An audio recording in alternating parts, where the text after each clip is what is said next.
What if the person you trusted most was keeping a secret that would change everything? In this story, we follow the unraveling of a once happy marriage, a relationship built on years of love, but shattered by betrayal. When small shifts in behavior lead to suspicion, one husband's world is turned upside down by a colleague who enters their lives. The stakes rise, secrets are exposed, and in the end, only one question remains. How much can a person take before they walk away for good? This is a story of heartache, discovery, and finding the strength to move on. Stay with us to see how it all unfolds.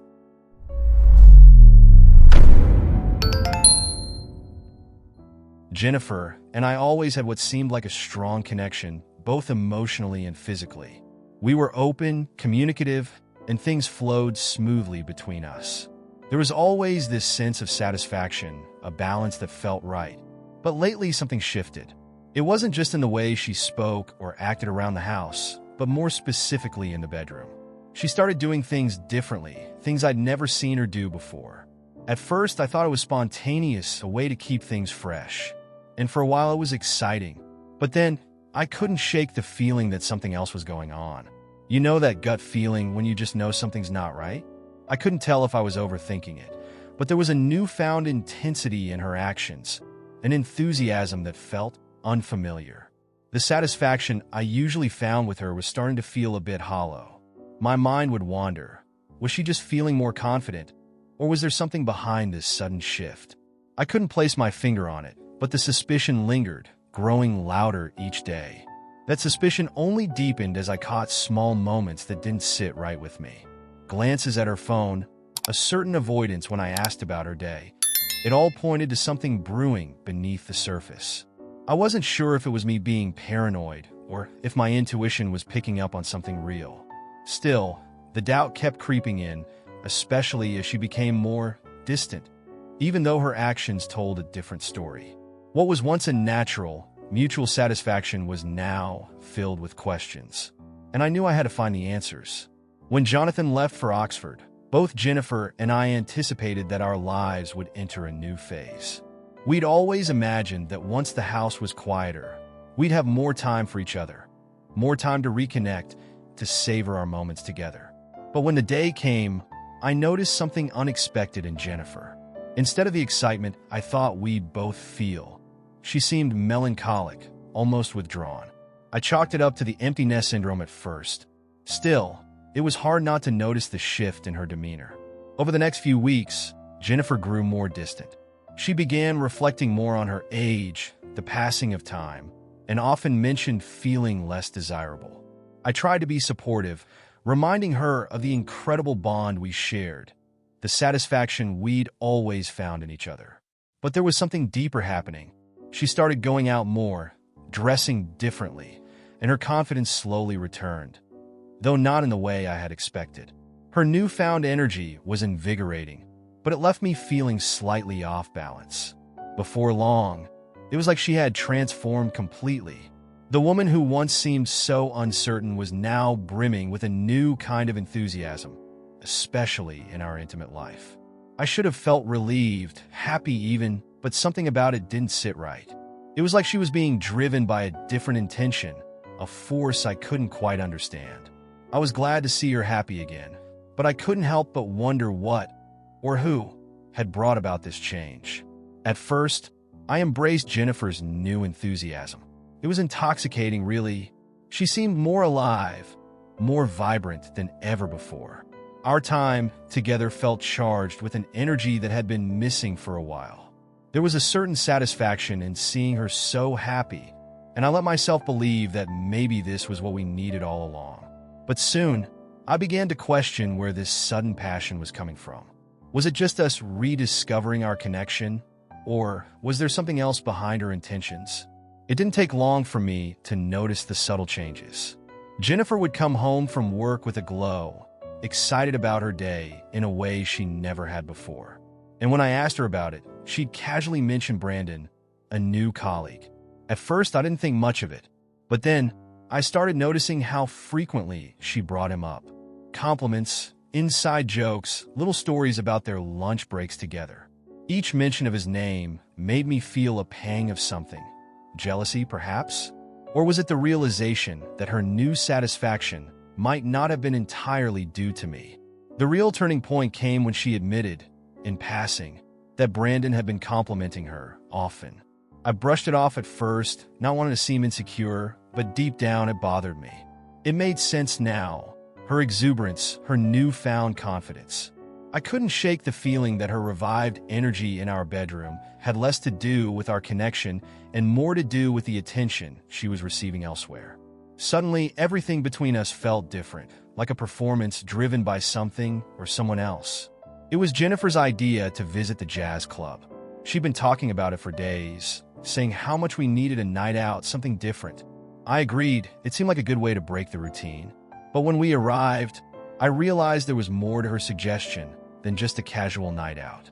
As we found our table, I spotted him, Brandon, sitting near the stage.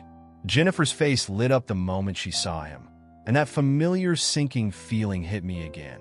She played it cool, but the intention behind the evening became clear. Throughout the night, Brandon hovered around us, striking up casual conversations, but I couldn't help noticing how his attention was always on Jennifer. At one point, she invited him to dance, and that's when everything changed. Watching them together on the dance floor, the way they moved, the laughter they shared, it was all too much. There was a subtle intimacy between them that wasn't meant for just colleagues. My heart raced, a mix of frustration and jealousy gnawing at me, though I tried to keep my composure. When they returned to the table, Jennifer brushed it off like it was nothing, but I wasn't convinced. I couldn't ignore the way Brandon looked at her, the way she seemed energized by his presence. I knew I wasn't imagining it anymore. The satisfaction we'd once shared now felt tainted, overshadowed by his growing influence in her life. And though Jennifer insisted it was innocent, I couldn't shake the feeling that something deeper was brewing between them. That night left me with more questions than answers, and the knot in my stomach only tightened. After that night at the jazz club, Brandon started appearing in more of our conversations, whether I liked it or not. Jennifer mentioned him more frequently, in ways that seemed too casual, too comfortable. Then came his proposal completely out of the blue. He offered me 2 tickets to a football game, almost as if he was trying to extend an olive branch. But the way he handed them to me, with that smug smile, it felt like more than just a friendly gesture. It felt like he was trying to buy my approval, to get me out of the way. Jennifer, of course, brushed it off, saying Brandon was just being nice. But I knew better. He wasn't offering those tickets out of kindness. There was an intention behind it, a subtle manipulation. I confronted her about it, but she only grew defensive, insisting that their relationship was purely platonic. I wanted to believe her, but the more she dismissed my concerns, the more I felt that familiar tension rising between us. Her lunches with Brandon became more frequent, and the time she spent with him seemed to outweigh the time she spent with me. Despite her reassurances, the distance between us grew. I could see it in her eyes. There was something unspoken lingering between us, a shift in the dynamic that left me on edge. I could no longer ignore the signs, no matter how much Jennifer downplayed it. And though she admitted that she found Brandon attractive, she swore that nothing had happened. But even that admission felt like a betrayal, a crack in the trust that we had built over the years. The tension was palpable, and I knew we were teetering on the edge of something we might not come back from. When Jennifer told me about the opera invitation, my stomach sank. Brandon had invited her, and though I made it clear I wasn't comfortable with it, she insisted on going. She downplayed my concerns again, saying it was just a night out, a bit of culture, nothing more. But I could feel it. There was more to this than she was letting on. Her determination to go despite my objections made me realize just how deep Brandon's influence had become. It wasn't just about the opera. It was about her choice, her intention to be with him, despite what it meant for us. That night, the tension between us reached a boiling point. I couldn't stay silent anymore. I told her, straight up, that if she went, it would be the end of our marriage. She seemed conflicted for a moment, but then her expression hardened. "I need this," she said, and it felt like a dagger. She left without another word, leaving me standing there, fuming. I couldn't believe she was choosing him, choosing a night with Brandon, over me, over us. The betrayal wasn't just in her actions. It was in her absolute disregard for my feelings. As I watched her leave, I made my decision. If she was going to go through with this, I had to be prepared for the fallout. I contacted a lawyer and arranged for divorce papers to be drawn up. Part of me still hoped I was wrong, that maybe this was all in my head. But deep down, I knew the truth. I was ready to confront her if my worst fears were confirmed. The satisfaction I once found in our marriage was now a distant memory, replaced by a painful realization that our time together was coming to an end. I followed Jennifer that night, unable to let it go. My heart pounded with each step as I trailed her, keeping my distance. When she entered the hotel, my suspicions were no longer just thoughts. They became a harsh reality. I couldn't turn back now, not after everything. I felt the weight of the divorce papers in my pocket, prepared for the worst. I made my way to Brandon's room, my chest tight, my hands trembling. What I was about to do felt like the end of everything we had built, but I needed to know the truth. The moment I entered the room, I was hit by the undeniable evidence. They were there, together, barely dressed, with the unmistakable air of what had just taken place between them. Brandon stood frozen, while Jennifer looked at me with a mix of shock and guilt. I could see it in her eyes. She knew there was no coming back from this. My emotions swirled between anger, hurt, and betrayal, but in that moment, I felt strangely calm. I reached into my pocket and handed Jennifer the divorce papers without a word.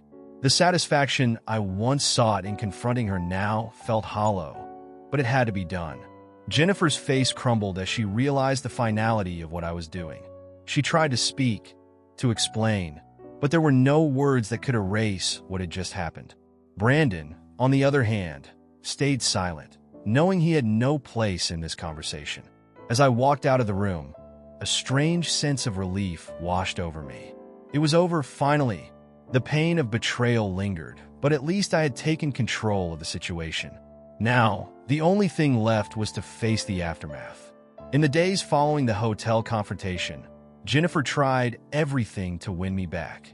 Her calls and messages were endless. Apologies, explanations, promises that she would make things right. But I had already made up my mind. The trust had been shattered, and no amount of words could undo that. She even showed up at my door once, desperate, pleading for a second chance. But each time I looked at her, all I could see was the betrayal. The satisfaction she once brought me had vanished, replaced by a deep sense of loss and disappointment. Brandon, on the other hand, didn't fare much better. Word got around about what happened that night, and it wasn't long before he faced the consequences at work. I heard through the grapevine that his reputation took a serious hit, and whatever excitement he had gained from his fling with Jennifer quickly faded. In fact, he ended up distancing himself from her after the incident, leaving her to face the aftermath alone. It was almost ironic. Jennifer, who had chosen him over me, was now left with nothing but regret. As time went on, Jennifer's desperation only grew. She became more isolated, and it was clear that she was struggling to cope with the reality of what she had done. I could see it in her eyes whenever we had to meet for legal matters, an emptiness that hadn't been there before. The life she had once known was slipping away, and there was nothing she could do to stop it. And while a part of me felt sorry for her, I couldn't help but feel that this was the consequence of her own choices. After the divorce, I found myself in a strange place, free but with wounds that still stung. It wasn't easy at first. The weight of everything that happened lingered over me, but slowly, I began to rediscover myself. I started working on my health, both physically and mentally, shedding not just the extra pounds, but also the emotional baggage that had weighed me down. It felt good, invigorating even, to take control of my life again. And in time, I met Sophia, a breath of fresh air. She brought a kind of peace and satisfaction that I hadn't felt in years. Sophia was different. She was grounded, confident, and we shared an ease that felt natural. There was no pretense, no hidden intentions. Our relationship grew slowly, built on trust and mutual respect, which was something I hadn't fully realized I was missing before. She wasn't there to fill a void, but to add something meaningful to my life.